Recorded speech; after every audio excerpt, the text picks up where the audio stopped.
I thought this was gonna be like a part 1, part 2, part 3. No. This is just gonna be a bonus little vloggy, thingy, jam.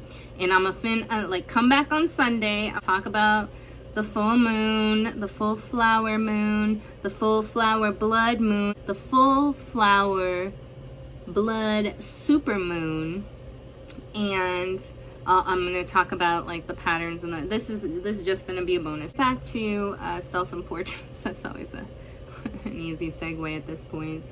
So my experiences with these very dear loved ones of mine, who have known me only so far as I've been able or willing and able to show of myself. And now I'm more myself than ever, which, I mean, I think we can all certainly attest to at any now moment if we were to really collapse on the one. But also say I'm doing a lot to be like really present and aware and mindful of every now moment. And you know, these past several weeks, this travel just brought into my awareness issues of my self-importance with my family that came up. Respecting inner silence. Like, I had really beautiful experiences where once I was able to regain that momentum, I suppose, kind of just tapping into my own BS, you know? And I mean, here's the truth of it. Like, I don't care how much I've studied, which has been a considerable amount. It's still actually BS. At the heart of it, it was all told from somebody to somebody to somebody. And this is where the question of, is this useful to me or not, comes into play. But if these things are further limiting me and defining me, why would I let that affect me? Why would I worry what anyone thinks of me, or whether they recognize me or not? Like, that actually was a huge thing. Like, a big part of my self-importance, a big part of my discontent is like, you should hear me. You should know what I'm saying. You of all people should listen to me. Why? Because they hold a certain title? Because that the ideal of that title says that that's what they should do? We know you can have a title and it can have many different meanings. We know that nothing in nature is exactly the same or copy-paste. In fact, the only things that are copy-paste are pseudo in nature. They're created. And I don't mean created like esoterically. I mean man-made, constructed, systematically, you know, enforced. There's bloops. Like, I remember thinking about this, the biggest Miss Leota of the Sun, which I really enjoyed their meditations. She was talking about it in terms of, you know, like vitamins. And we think we're taking vitamins, and it's like, yes, you know, we all know intaking your vitamins from natural sources is the most beneficial. However, we also recognize that we live in a world where that's not, you know, the case, and so blah, blah, blah. The vitamin industry is thriving and booming. And do you consider that, like, what it takes to actually create and manipulate and have something be exactly constructed and manufactured in the same exact way? That's not natural. I mean, even if you go to, like, pick two fruits, like, they have different concentrate, like, everything is different. Like, is the same with humans. You can have two identical twins and they still have genetic differences. So for us to think that, like, oh, I'm consuming something that's in the exact same way, and that's another, like, that, well, that translates into such a bigger topic, but let's focus. Oh, didn't I say I had an issue with that? Yes, you did. Okay, just so we're all on the same page. This whole copy, paste, replicate, you know, mentality aspect, like, I've been there, and I'm still trying to uncover from that. And the more I recognize that and realize that, it's like, there really isn't a lot to do. You know, I guess so the next issue is like recognizing my boredom in the doing nothing. In human design, they call it waiting for the invitation, waiting for the world to change. More like that, yes. But, and you know what, again, being so deep, can we not jump ahead? Yeah, you ain't gotta wait for the world to change. Why don't you be that change? Why don't you remember the words of the Buddha? Be the change you wish to see in the world. You know why? Because when you're focused on yourself, you ain't got time to be focused on the bullshit of the world. You're like too focused on your own bullshit. Like, wow, I didn't know I still had that bullshit running in me. No, we are so full of bullshit. It's so ridiculous. You know, I'm just realizing, like, well, then there's nothing to do but just be silent. And you know, that is a little awkward. And I'm someone who likes to be silent. I'm quite silent a lot. You wouldn't believe that. I'm full of words also. Like, oh, just give me that energetic connection and I'll bleh. Otherwise, I'm pretty like Copa, just I could be more silent. I actually, now that I'm saying that out loud, I don't know, I usually have like things going on in the background. I love silence. I don't know, now I'm like talking this out. I think that's something I might want to like start exploring more, being a little bit more silent. Actually, as I say that, this kind of ties into a lot of the things that I was picking up, just recognizing in my own life how distracted I am. Even under the guise of learning and development, it's like it's still just so much more information and we all have so much going on. If there's one thing I really realize, we women need sleep. Oh my gosh, lack of sleep that we have just come to accept. Oh my gosh, when sleep is like the most restorative thing, when it's like when stress is the #1 killer, right? Just period, point blank, legit, it is. Like, look it up, you know, fact check it, whatever. And sleep is the #1 restorative thing. Like, your body is like, sweet, consciousness out of the way, let's do our thing. Like, oh my gosh. And then we women, all the info that we're taking in and birthing and creating and the emotion that we're giving and the energy, and then we're not sleeping, and then we're just like, yeah, that's normal.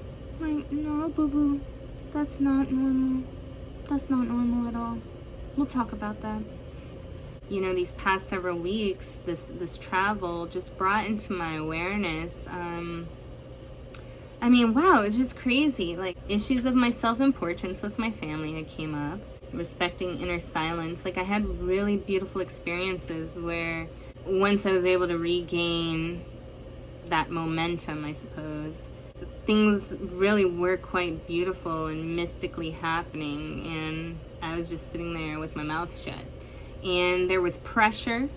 I felt the energy to want to talk or engage or make joke, like keep things lively or make conversation, fill the space, and I resisted that machine mind temptation, and in the silence, in the presence, beautiful things manifested and unfolded. The next thing was recognizing that some of that is for me. I mean, maybe it's stuff that I'll share here. Like, I need an outlet. Like, that's just, I get it. That's just how I roll. It's not here. I'm certainly inundating message boards I'm part of. But some of that is actually just for me. Like, some of that is just to be like locked away. I don't know, I guess I think I was starting to talk about like feeling that pressure to talk and being okay with the silence. And even though on some level the silence felt awkward, the more I sat there, even if questions did come through my head, like they were naturally answered in the conversation, or when I was like in my presence and like say, in particular, I'm thinking about this magical hike, and a part of that hike was there was this one moment, and I only bring this up because these ladies they kept commenting on it, so like now it's like in my brain. But we were walking along, so we were starting this hike, and it goes up into the foothills and the mountains and stuff, but it starts along these, well, I guess it goes up into the mountains, but it starts in the foothills.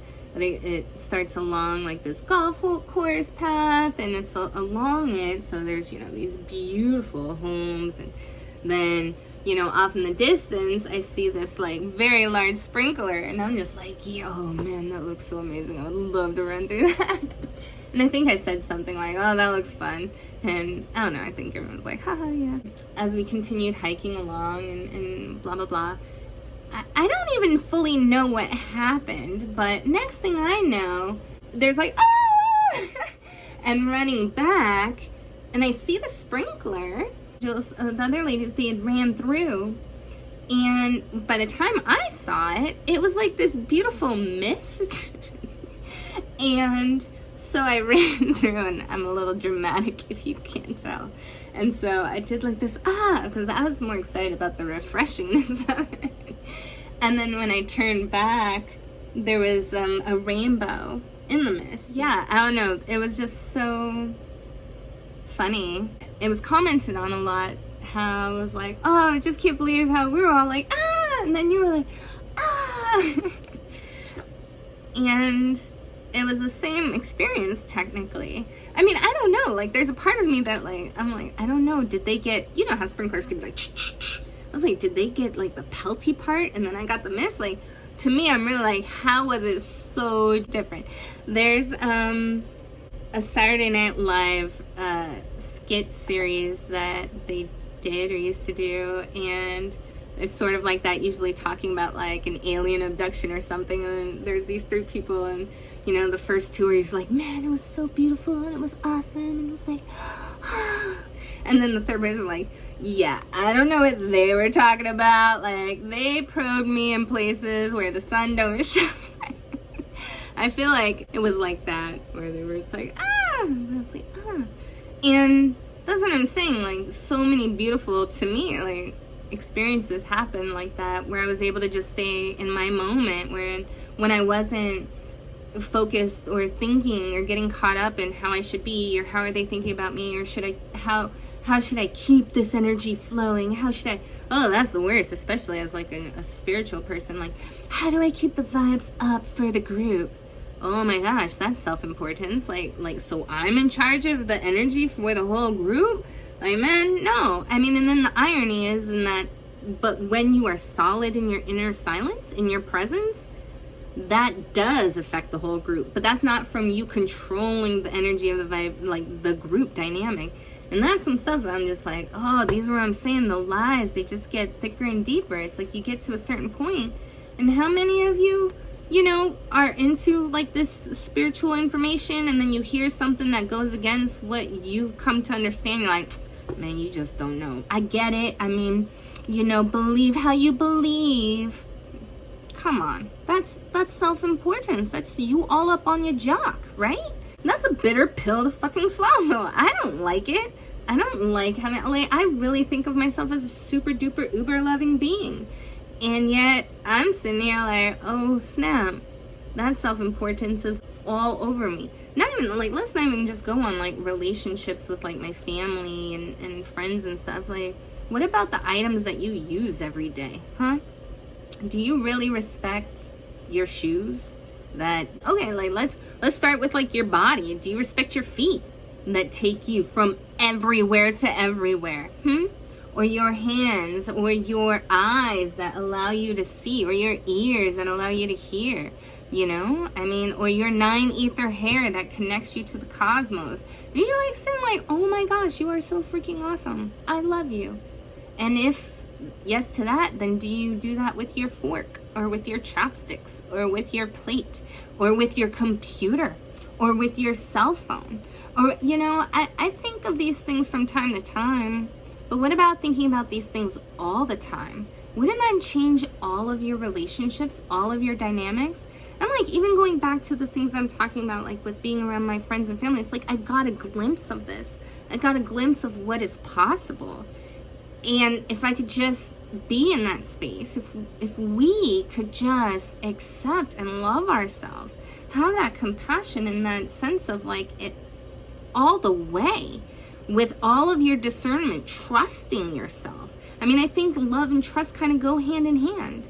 And having that all together in cohesion, in coherence, I feel like that would change the world. But we gotta get over our own bullshit. So, again, we're all one. So the things that I'm experiencing, I know other people are experiencing. And I know that we're questioning, and I know that we're facing that dirty reflection that maybe we didn't want to pay attention to.